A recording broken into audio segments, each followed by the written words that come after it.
नमस्कार, तपाईँ हेर्दै हुनुहुन्छ नेपाल पोस्ट। आज चैत 4 गते शुक्रबार। समाचार सुरु गरौँ आजका मुख्य शीर्षकहरूबाट। थप 27 जनामा कोरोना संक्रमण, 220 जना संक्रमण मुक्त। बसन्तपुरमा होलीको उल्लास। होली खेल्दा खेल्दै घरबाट खस्ता किशोरी गम्भीर घाइते। गठबन्धनलाई कायम राख्न कांग्रेस प्रतिबद्ध छ, गृहमन्त्री खाँड। माधव नेपालको पार्टीलाई चुनाव जित्न दिन्नौ, शङ्कर पोखरेल। मुद्दा फिर्ता लिएर कर तिर्न चाहने करदातालाई 15 वैशाखसम्म समय थप। माओवादी केन्द्रको चितवन इन्चार्जमा रेणु दाहाल।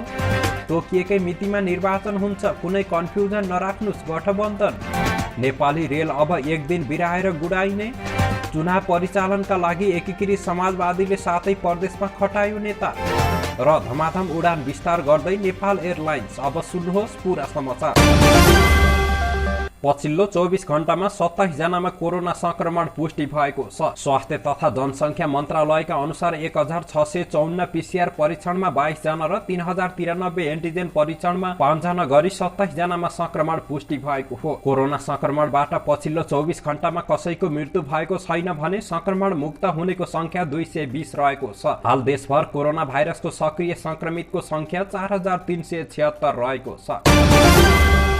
उपत्यका सहित पहाडी जिल्लामा हिजो बिहिबार उल्लासपूर्वक होली पर्व मनाइएको छ। सरकारले सार्वजनिक बिदा समेत दिएकाले काठमाडौँमा होलीको उल्लास हेर्न लायक छ। एकअर्कामा अबिर दलेर सर्वसाधारणले होली मनाएका थिए। विभिन्न संघ संस्था तथा व्यवसायिक कम्पनीहरूले समेत सार्वजनिक ठाउँमा होली विशेष कार्यक्रम आयोजना गरे। शरद ऋतुबाट वसन्त ऋतुको आगमन भएको सुखद समयमा होली पर्व मनाइन्छ। होलीको अवसरमा काठमाडौँको बसन्तपुरमा भएको होली विशेष कार्यक्रम सयौंको उपस्थिति थियो। बसन्तपुरमा नेपाल प्रहरीको विशेष सांगीतिक समूहको समेत प्रस्तुति रहेको थियो। विदेशी पर्यटक समेत होलीमा रमाइरहेका थिए। गत वर्ष कोरोनाका कारण सार्वजनिक स्थानहरूमा होली मनाइएको थिएन। काठमाडौँको बौद्धमा होली खेल्ने क्रममा 2.5 तलाको घरबाट खस्ता एकजना किशोरी गम्भीर घाइते भएकी छिन्। बौद्धको दक्षिण ढोका स्थित एक घरबाट भुइँमा खस्ता सिन्धुपाल्चोक घर भएकी विनिता चौलगाई गम्भीर घाइते भएकी काठमाडौँ प्रहरी परिसर टेकुका एसपी दिनेश राज मैनालीले बताए। उनका अनुसार कक्षा 11 मा अध्ययनरत चौलगाई र उनका दाइ बौद्धमा डेरा गरी बस्दै आएका थिए। उनी हिजो बिहिबार होली खेल्न आफन्तकोमा गएकी थिइन्। दिउँसो घरको छतबाट खस्ता फलामको बारमा खसेपछि उद्धार गरेर नेपाल मेडिकल कलेज जोरपाटी लगिएको मैनालीले बताएका छन्। नेपाली कांग्रेसका नेता एवं गृहमन्त्री बालकृष्ण खाँडले सत्ता गठबन्धनलाई कायम राख्न कांग्रेस प्रतिबद्ध रहेको बताएका छन्। कांग्रेसका कतिपय नेताहरूबाट पार्टी एक्लै चुनाव लड्नुपर्ने धारणा बाहिर आइरहँदा गृहमन्त्री खाँडले गठबन्धनलाई साथमै राखेर कांग्रेस चुनावमा जान प्रतिबद्ध रहेको बताएका हुन्। नेपाली कांग्रेसले रूपन्देहीको फारसा टिकरमा गरेको कार्यक्रममा नेता खाँडले अप्ठ्यारो परिस्थितिमा बनेको सत्ता गठबन्धनलाई कायमै राखेर कांग्रेस चुनावमा जान चाहेको बताए। उनले हालै संसदबाट पारित भएको एमसीसी परियोजनाको सफल कार्यान्वयन पछि पेट्रोलियम पदार्थको आयात प्रतिस्थापनमा मद्दत पुग्ने समेत विश्वास व्यक्त गरेका छन्।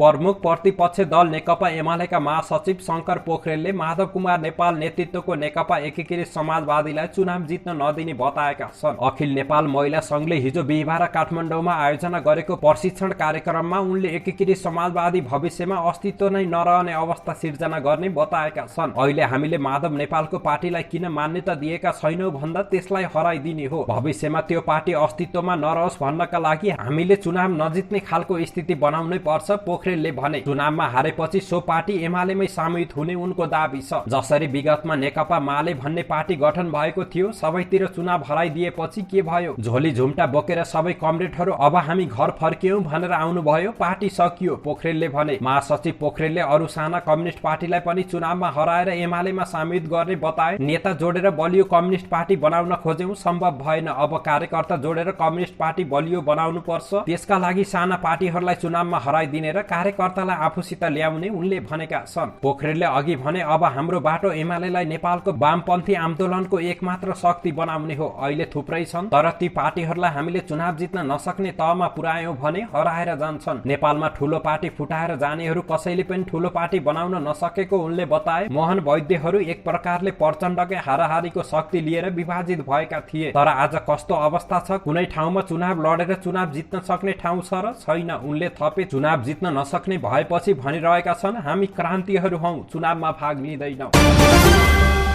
मूल्य अभिवृद्धि कर, अन्त शुल्क वा आयकरमा असन्तुष्टि जनाउँदै मुद्दा मामिलामा गएका करदाताले चालू आर्थिक वर्षको 15 वैशाखसम्म मुद्दा फिर्ता गरेमा यसअघि घोषित छुट तथा सुविधा प्राप्त गर्ने भएका छन्। आर्थिक ऐन 2078ले यस्तो छुट तथा सुविधाको व्यवस्था गरेको थियो। आर्थिक ऐनले दिएको समय मङ्सिर मसान्तसम्म थियो, तर यो अवधिसम्म राजस्व न्यायाधिकरणको अध्यक्ष नतोकिएका कारण धेरै मुद्दामा कारबाही नै अगाडि बढ्न सकेको थिएन। त्यसकारण सरकारले यस्तो समय फागुन मसान्तसम्म लम्बाएको थियो। यस अवधिमा अध्यक्ष तोकिएको भए पनि मुद्दा फिर्ता सहितका कारबाही सम्पन्न गर्न थप समय चाहिने भन्दै 15 वैशाखलाई तोकिएको हो। तर यो अवधिसम्म राजस्व न्यायाधिकरणको अध्यक्ष नतोकिएका कारण धेरै मुद्दामा कारबाही नै अगाडि बढ्न सकेको थिएन।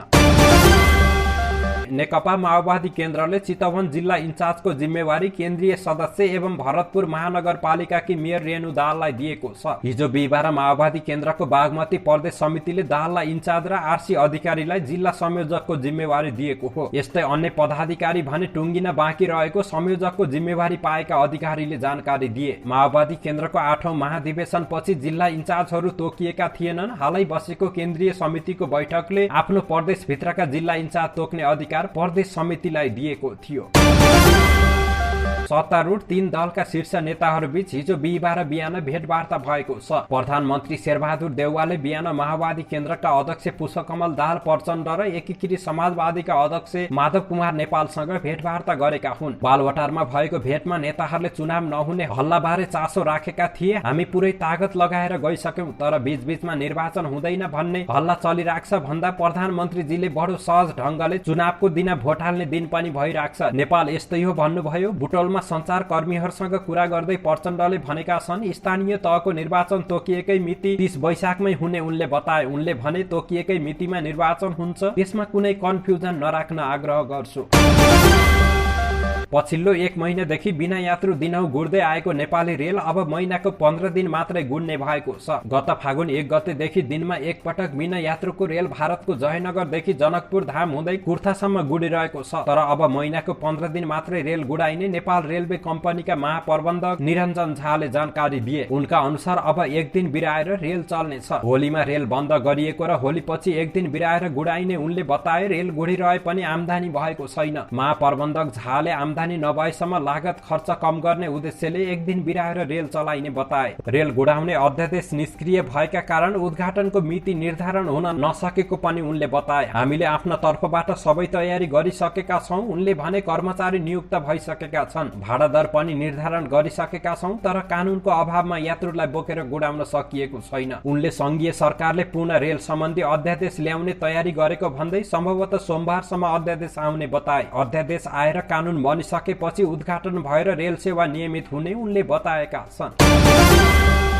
नेकपा एकीकृत समाजवादीले स्थानीय तहको निर्वाचन परिचालनका लागि 7 प्रदेशमा केन्द्रीय नेतालाई खटाएको छ। हिजो बिहिबार बसेको सचिवालय बैठकले स्थानीय तहको निर्वाचन अभियानका लागि 7 वटा प्रदेशमा खटिने नेताको टुङ्गो लगाएको प्रचार विभाग प्रमुख जगन्नाथ खतिवडाले जानकारी दिए। उनका अनुसार प्रदेश नम्बर 1 मा उपाध्यक्ष परमेश हमाल, मध्य प्रदेशमा उपमहासचिव जगन्नाथ खतिवडा, बागमतीमा उपमहासचिव गंगालाल तुलाधार, गण्डकीमा उपाध्यक्ष जयन्ती राई खटिनेछन्। त्यस्तै लुम्बिनी प्रदेशमा उपमहासचिव विजय पौडेल, कर्णालीमा महासचिव बेदुराम भूषाल र सुदूरपश्चिममा स्थायी समिति सदस्य रामचन्द्र झा खटिनेछन्। नेकपा एकीकृत समाजवादीले 30 वैशाख 2079 मा हुने स्थानीय तह निर्वाचनका लागि जनतामा जाऊ, एकीकृत समाजवादीलाई जिताऊ भन्ने नारा सहित चुनावी अभियान गर्न लागेको छ। सो अभियानका लागि 7 वटै प्रदेशमा पदाधिकारी सहितको टोली पठाउन लागेको हो। पार्टीले उम्मेद्वार चयन गर्ने मापदण्ड बारे भने निर्णय हुन बाँकी रहेको खतिवडाले बताएका छन्।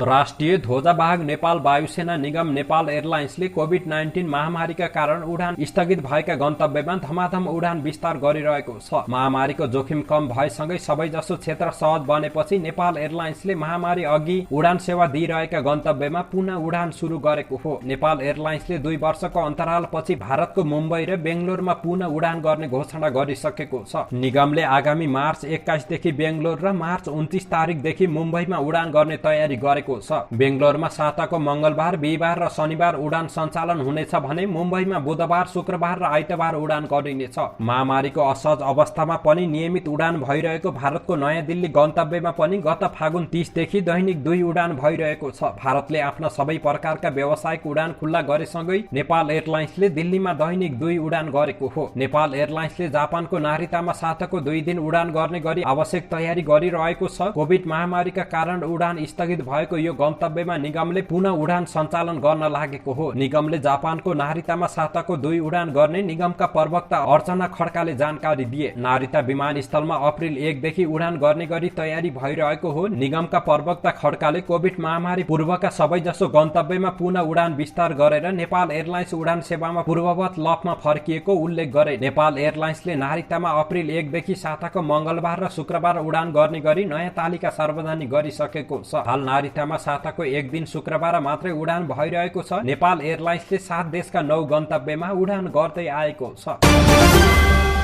धन्यवाद। यस्तै ताजा समाचारको लागि नेपाल पोस्ट हेर्दै गर्नुहोला।